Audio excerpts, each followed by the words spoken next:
probably have heard of me. The cops are after me because I'm a vigilante. The papers are after me because I'm a great story. And the criminals are after me because I'm a danger to them. I'm Gunslinger. The weary sun slowly drifted below the horizon. Its dirty light hung on, held by the poisonous clouds that hung over the filthy and disease-infested city.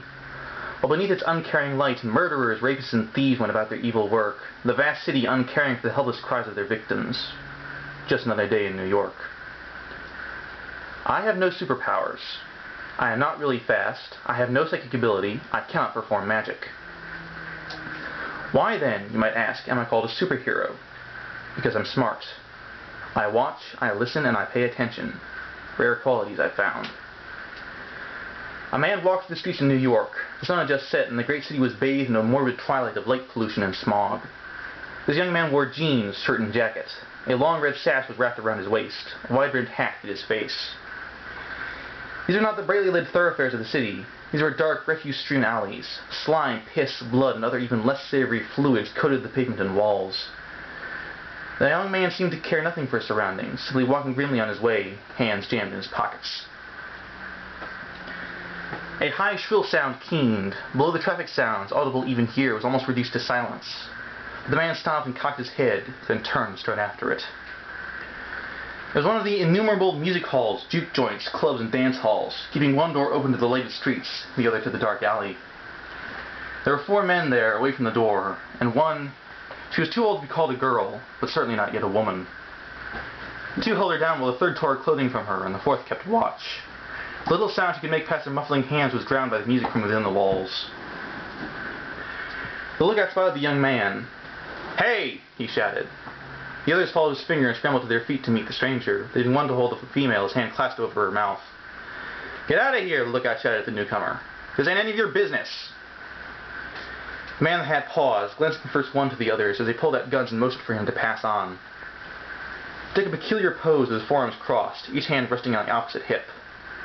"Look, I don't want any trouble." He stopped and seemed to think for a moment. "Who am I kidding? I want lots of trouble." Then he drew. He drew so fast his hands didn't even seem to move. Suddenly he had a blazing gun in each hand, cutting them down without mercy. The first to fall was the man who had been tearing at their victim. 2 bullets slammed into his chest, knocking him sprawling, dead before he hit the ground. The second to die was one of those who had been holding their victim. 1 bullet hit his head, the other punched his shoulder, making him do a grim pirouette before he dropped.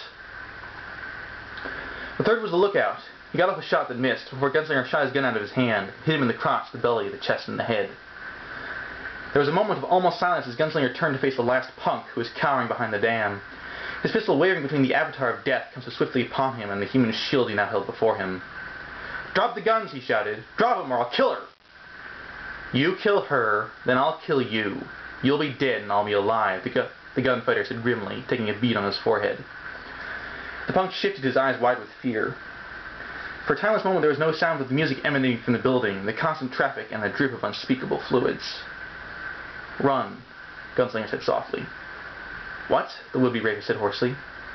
"Run," Gunslinger repeated. "Go on, just run away." The punk padded away, keeping a hold on the woman, but Gunslinger followed. "Without her," he ordered. The punk suddenly threw her to the ground, turned and fled.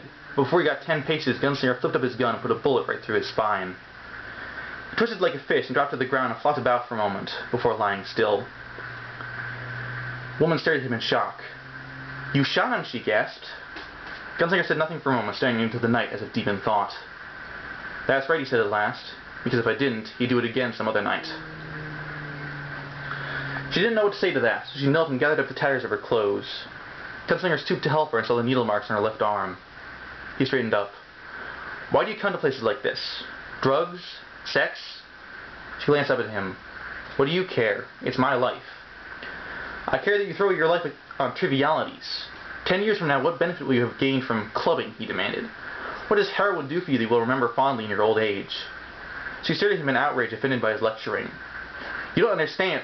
He whirled on her, and whatever she might have said died stillborn in her throat, slain by the look he threw her. He regained control of himself with a visible effort. "I understand many things," he said softly. "Can you make your way by yourself?" he asked, changing the subject. "Yes." She grabbed the last of her things and started away. She stopped and glanced back. "Thank you." "You're welcome," he said absently. Once she was gone, I leaned against the wall and slowly reloaded my guns. A pair of Civil War-era Captain Ball revolvers. It took a while.